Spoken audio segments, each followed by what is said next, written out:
ముందుగల మన తొలి వెలుగు ప్రేక్షకులందరికీ నమస్తే. గురుకుల హాస్టల్ పై నుంచి దునికి విద్యార్థిని మృతి. పారిపోయే ప్రయత్నంలోనే ఈ ప్రమాదం జరగవచ్చున అనుమానం. యాదాద్రి జిల్లా తూప్రాంపేట బీసీ గురుకులంలో ఘటన. ఎస్ఎఫ్ఐలు బీజేవైఎంలు నిరసన జరిపారంట.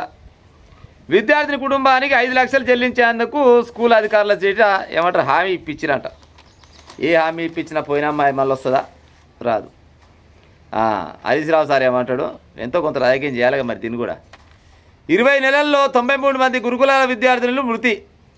పర్యవేక్షిస్తున్న ముఖ్యమంత్రి గారు హామీలు ఏమైనాయి అని ఈయన అడుగుతుండు. ఇగో సరే, నాకు తెలిసో తెలియకను ఒక ముచ్చట చెప్తా. కానీ గురుకుల పాఠశాలకు పంపుతారు తల్లిదండ్రులు. దాదాపుగా గురుకుల పాఠశాలల్లో ఎక్కువ పేదోళ్ళే ఉంటారు.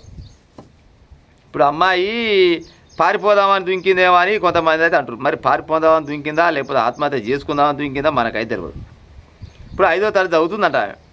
5వ తరగతి చదువుతుందంటే పైకెక్కి దుక్కితే కింద పడి చస్తామన్న సంగతి అమ్మాయి తెలియకుండా వచ్చిన బుడ్డపిల్ల అయితే కాదు. 5వ తరగతి చదువుతుందంటే ఎంతో కొంత అయితే ఆలోచన అయితే ఉంటుంది. సరే, చచ్చిపోవడం అనేది బాధాకరమైన విషయం. దాన్ని కొంతమంది రాజకీయ నాయకులు రాజకీయం చేస్తారు. ఇక వాళ్ళకున్న పనే కాదు. కానీ నేనేమంటున్నా అంటే, గురుకుల పాఠశాలల్లో కొంతమంది విద్యార్థులకు ఇంట్రెస్ట్ ఉండలేనట్టుంది. అది చాలా దూరం ఉంటుంది. ఊరిసి పెట్టిపోవాలంటే భయం అవుతుంది. ఇక అంత దూరం పోయి చదువుకోవాలంటే నా వల్ల కాదు, మా ఊళ్ళో సోపతగాళ్ళందరూ ఉండి గిల్లె తీసి పెట్టి ఎట్టపోవాలని చాలామంది చాలా రకాలుగా పోయేటప్పుడు మస్తు ఏడుస్తుంటారు. ఆడికి పోయినాక అమ్మనాయన గట్టిని ఆరవారం కొనపోయి ఇంత చీకరం మటన కొనపోయి బుగడు భోజనం పెడతామంటే వాళ్ళు తిరిగి వస్తేప్పుడు గొడవరాలు పెడుతుంటారు, ఏడుస్తూ ఉంటారు. గా పని చేసుకునే బదులు నిమ్మలంగా, ఒకవేళ అందరికీ కాదు కానీ కొందరికి అలాంటి ఆలోచన ఉంటుంది. మీ ఊళ్ళో గవర్నమెంట్ బడి ఉంటుంది కదా ఎంతో కొంత, అంటే 10వ తరగతి వరకు అది చెప్తున్నా. 10వ తరగతి వరకు 5వ తరగతి వరకు ఉంటుంది. ఆడ గవర్నమెంట్ బడి ఉంటే జర గణన చదువుకుని ఉపాయం చేయరా మా అమ్మగారిని ఓ బుజ్జి. చిన్నపిల్లలు మీరు ఉత్తపుణ్యానికి ఆత్మహత్యలు చేసుకోకుర్రా నాయన. ఇప్పుడు మిమ్మల్ని అల్లారు ముద్దుగా వేయించిన మీ అయ్యమ్మ ఏమైపోవాలో చెప్పు. ఈ బుజ్జి 5వ తరగతి చదువుతుంది. ఈ బుజ్జి పేరు ఏం పేరు ఉండే ఎక్కడ బుజ్జి పేరు సంధ్య అంట. ఇంకో చూడరు అమ్మాయి ఫోటో, ముద్దుగా ఉంది బుజ్జి. ఇప్పుడు ఆత్మహత్య చేసుకోవాలని చేసుకుందా లేకుంటే తెలియని వయసులో పోయి కింద పడ్డదా అదొక భాగం. నిన్ననే అలా పోయి మందలేసి వచ్చిందట. ఇవాళ మళ్ళీ ఇంకో వార్త వచ్చింది. ప్యాన్ కూరేసుకుంది మరొక అమ్మాయి, 10వ తరగతి అమ్మాయి. ఆమె నిన్న పోయి అలా అయ్య మందలేసి వచ్చిండు, ఇవాళ ఊరేసుకొని చచ్చిపోయింది. మరి ఏమక్కడ చచ్చిపోతురు? మరి అలా అయ్య ఏం చెప్పిపోయిండు? ఒకవేళ హాస్టళ్ళల్లో మీకేమన్నా వసతులు కరెక్ట్ లేకుంటే బరాబర్గా చెప్పురి. సరే, ఇప్పుడు అందరూ తెలుగులో అయితే ఉంటారు కదా, ఓలో అయితే తెలుగుల అమ్మాయిలు అబ్బాయిలు ఉంటారు. వాళ్ళన్నా మాకు హాస్టల్లో గీ సవలతు కరెక్ట్ లేదు, మాకు స్నానాలకు ఇబ్బంది ఉంది, మరుగుదొడ్లు బాగాలేవు, లేకపోతే భోజనం బాగా పెడతలేరు, లేకపోతే మేము ఉండవు ఈడ. మా ఊళ్ళో కూడా బడి ఉంది, గాడ కూడా పుస్తకాలు ఫ్రీగానే ఇస్తారు, అన్నం ఫ్రీగానే పెడుతురు, అయ్యమ్మ అవపడుతుంటారు, గాయనే చదువుకుంటాం. మరి గాపననే చేయాలి. కానీ ఉత్త పుణ్యానికి మీరు ఆత్మహత్య చేసుకుంటే ఎట్లా? ఇవ్వాలంటే ఈ బుజ్జ అంటే 5వ తరగతి చదువుతుందంటే ఈమె జర చిన్న ఏజ్ అనుకుందాం. ఇంత మునిపే వచ్చింది మరొక వార్త. 10వ తరగతి చదువుతుందంట. 10వ తరగతి చదువుతామో కూడా ప్యాన్ కురేసుకొని వచ్చిందంటే మరి అలా టీచర్లు ఏమైనా వేధిస్తురా, లేకపోతే ఇంటికాడ అయ్యమ్మ ఏమైనా బాధ పెట్టిరా, లేకపోతే దోస్తులు ఏమైనా తిడుతురా, ఇంకేమన్నా ఇబ్బందులు ఉన్నాయా? మీ ఇబ్బందులు ఉంటే ఇప్పుడు సావు పరిష్కారం కాదు. ఓ విద్యార్థులారా, సావు అనేది పరిష్కారం కాదు, సావడం కరెక్ట్ కాదు.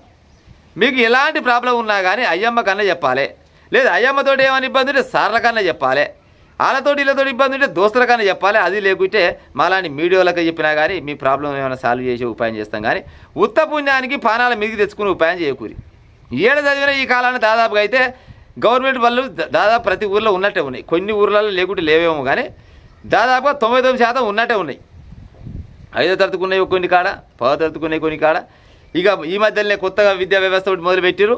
1వ తరగతి నుంచి 10, 12, 11, 12, 13, 14, 15 దాకా పెట్టిన చదువులు కూడా రాబోయే కాలంలో వస్తున్నాయంట. మీకు అన్ని అందాలు ఉన్నప్పుడు ఆత్మహత్య చేసుకోవడం ఇంకా దేనికి? మీకు చదువు మీద ఇంట్రెస్ట్ లేకుంటే బరాబర్గా చెప్పురు అయ్యమ్మకు. అయ్యా, ఆడు మనిషి అయినా మగ మనిషి అయినా, అబ్బాయి అయినా అమ్మాయి అయినా, మేము చదువుకోము, మేము ఏదైనా పని చేసుకొని బతామంటే గట్టన బతుకురు. కానీ ఉత్త పుణ్యానికి చదువుకోమన్న పాపానికి మీరు ఆత్మహత్య చేసుకుంటే తల్లిదండ్రులు హాస్టల్కి పంపించేది ఎందుకు? ఈ ఊళ్ళో ఉంటే గట్టిన గాలి తిరుగుతారు పిల్లలు. గాడికి పోతే సరే ఓ వారానికో 10 రోజులకు ఓనాడు పోయొచ్చినా కానీ ఒక భయం మీద ఉంటారని ఉద్దేశంతో హాస్టల్కి పంపుతారు, అంతే కదా. సరే, కొంతమంది అయితేనేమో నిజంగా కూడా ఇక హాస్టల్కి పోవాలి లేకపోతే మాకు వెళ్ళదనే పేదోళ్ళు కూడా ఉంటారు, చాలా మంది ఉంటారు. మీరు ఆడ పోయి చదువుకుంటే రేపన్నాడు మంచిగా చదువుకుంటే అరే పలానా హాస్టల్లో చదువుకున్నామని ఒక మంచి పేరు అని వస్తుంది. లేదు మేము చదువుకోము, మేము ఏదైనా పని చేసుకొని బతామంటే నిమ్మలంగా ఏదైనా పని నేర్చుకొని బతుకురు అంతేగాని ఉత్త పుణ్యానికి ఆత్మహత్య చేసుకోవడం మహాపాపం. చిన్న చిన్న పిల్లలు 10వ తరగతి చదువుతోళ్ళు, 5వ తరగతి చదువుతోళ్ళు, 4వ తరగతి చదువుతోళ్ళు, ఎంత ఏజ్ ఉంటుంది మొత్తం 15-16 ఏళ్ళ లోపున వాళ్ళే ఉంటారు. మీకు తెలిసి తెలియని వయసులో ఈ ఆత్మహత్యలు చేసుకోవడం మహాపాపం. అమ్మాయిలైనా అబ్బాయిలైనా మా అమ్మగారి నా మాటిని చదువుతేనేమో బరాబరుగా చదువుకోరి, లేకపోతే ఇంటికాడ ఉండి అయ్యమ్మకి ఏమన్నా ఇంత సహసరా గారు కానీ ఉత్త పుణ్యానికి ఆత్మహత్యలు మాత్రం చేసుకోకరి. ఉంటా మరి.